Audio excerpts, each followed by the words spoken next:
देखिए, जनहित से जुड़ा हुआ कोई भी इश्यू होगा, कांग्रेस को जरूर तकलीफ होगी। केंद्र सरकार ने जो निर्णय लिए हैं बेहतरीन हैं, हम उसका स्वागत करते हैं। लेकिन सिर्फ और सिर्फ राजनीतिक आलोचना के लिए कांग्रेस इस प्रकार के, चूंकि विपक्ष में, इसलिए वो अपने हथकंडे अपनाएगी। लेकिन मोदी सरकार का अडिग फैसला है, अटल फैसला है, और प्रदेश की जनता के हित में, देश की जनता के हित में जो भी होगा वो केंद्र और राज्य सरकार मिलकर के करेगी।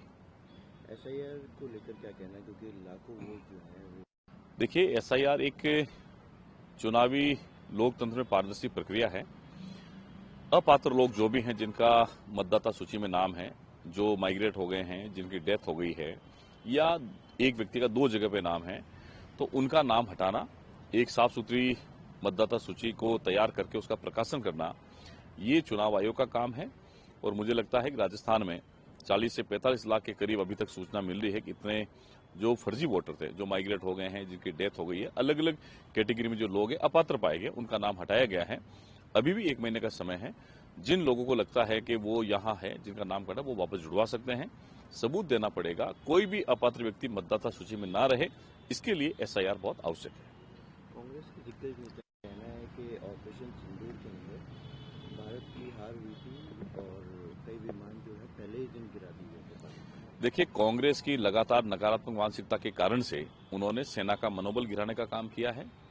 जब देश के प्रधानमंत्री जी ने सेनाओं को खुली छूट दी कि कोई भी दुश्मन देश अगर भारत पर हमला करे, भारत के नागरिकों का नुकसान करे, तो उन्हें खुली छूट है कि वो गोली का जवाब गोले से दे। हमने देखा सेना का पराक्रम, हमने देखा ऑपरेशन सिंदूर जिस बहादुरी के साथ में भारतीय सेनाओं ने किया था। आज भी पाकिस्तान उस पर पछता रहा है कि हमने गलती करी थी पहलगांव में हमला करके। आने वाले कई वर्षों तक उसको याद रहेगा। आगे भी कोई भी इस प्रकार की अगर घटना होगी तो भारतीय सेना मुंह तोड़ जवाब देने के लिए तैयार है। दुर्भाग्य है देश की राजनीति का कि कांग्रेस के नेता मोदी विरोध के अंदर देश का विरोध भी कर देते हैं, जो बहुत ही गलत है, और देश की जनता इनको आईना दिखाएगी। आपकी सरकार के 2 साल पूरे हो गए। मुख्यमंत्री जी मंच से कहते हैं कि 70-72 वादे पूरे कर दिए, लेकिन कल टीकाराम जूली जी ने 10 बड़े वादे गिनाए।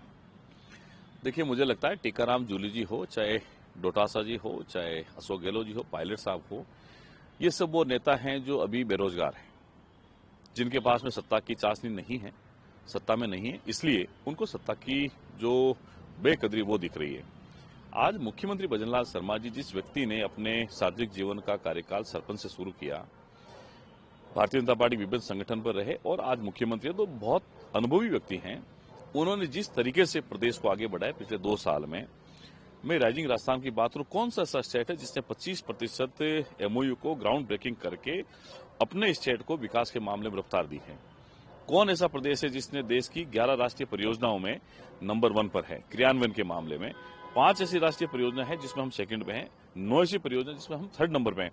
ये 25 परियोजना तो केंद्र सरकार की ऐसी जिसके एग्जीक्यूशन में स्टेट राजस्थान नंबर 1 की पोजीशन पर है।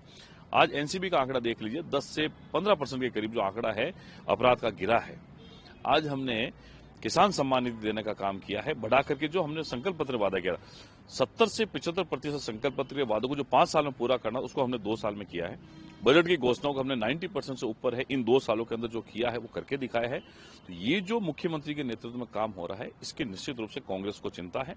उनको लगता है हमारी दुर्गति और इससे ज्यादा होगी कांग्रेस की, इसलिए वो इस प्रकार के बयान देकर के वो सवाल निशान तो खड़ा कर सकते, उनका अधिकार है, लेकिन धरातल पर जनता के बीच में जाकर पूछेंगे तो राजस्थान की जनता मुख्यमंत्री भजनलाल शर्मा जी के साथ में है, उनके निर्णय के साथ में, और हमेशा उनके साथ खड़ी रहेगी। जो आप है कि एमओयू जो धरातल पर आ गए, मैं तो उनसे पूछना चाहता हूं कि आपके समय में भी आपने इन्वेस्टमेंट को प्रवासी लोगों के बीच में रखकर राइजिंग राजस्थान किया था।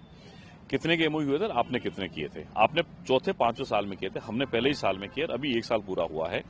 हम राजस्थान की जनता को दिखाना चाहते हैं कि हम जो वादे करेंगे उसको पूरा भी करेंगे। शिलान्यास करना, उद्घाटन करना, ये दोनों है उस प्रक्रिया का पारदर्शी तरीका।